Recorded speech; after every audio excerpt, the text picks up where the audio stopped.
Шетелдік нөмірлі көліктерді тіркеу 23 қаңтардан басталады. Ішкі істер министрлігі жүргізушілерге 6 ай мерзім уақыт беріп отыр. Осы аралықта темір тұлпарларын заңдастырып үлгермегендерге қомақты айыппұл салынбақ. Алайда шетелдік көлікті тізгіндеп жүргендер үкіметтің бұл шешімі әлі шикі деп санайды. Әсіресе машинаның кедендік тазартудан өтуі мен тіркелген жері бойынша есептен шығаруы сынды талаптарға наразы. Астаналық әріптесім Айғаным Достанбай толығырақ айтсын.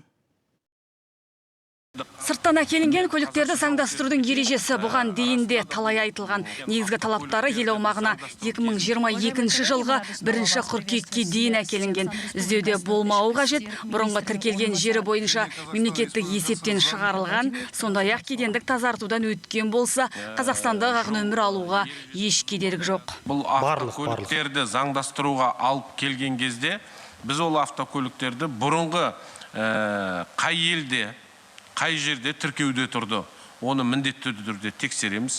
Екінші, ол қай уақытта шекарадан өтті, сосын ол кедендік баждарды төлеген ба, төлемеген ба, оны да тексереміз. Үшіншіден, біздің сол тіркеу пункттарында арнайы полиция қызметкерлері, эксперт криминалистер болады. Бірақ шетелдік көліктерді айдап жүргендер талаптардың әсіресе соңғы 2 тармақ ақылға қонымсыз дейді.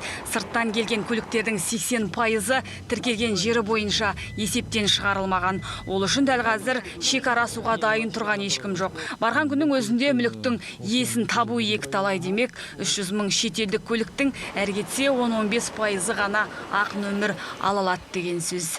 Тіркеуге алынатын көліктердің сол адамдардың өзіне қаншама ауыртпашылық салады.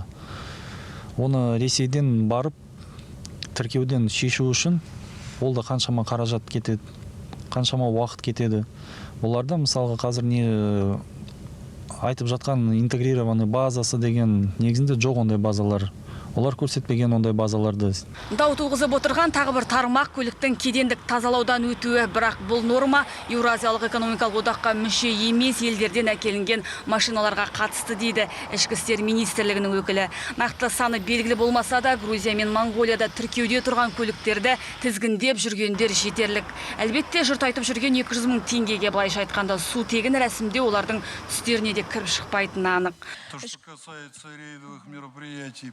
Заңдастыру аяқталғанша біз рейдтер жүргізбейміз. Бірақ заңдастыру аяқтала салысымен біз заңды жүргізуші рейдін жүргізетінімізді ескертемін. Сонда шетелдік тіркелген барлық көлікті құжаттарының бары жоғын құжаттарға сәйкесін тексереміз және олардың неге әлі тіркелмегенін анықтаймыз.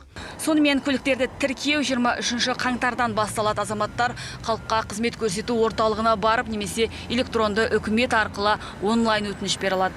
Автокөлік иесінде төлқұжат пен көліктің техникалық куәлігі болуы керек. Құзырлы органдар жүргізушілерге 6 ай мерзім беріп отыр. Сол аралықта тіркеуге тұрмағандарға айыппұл салынады.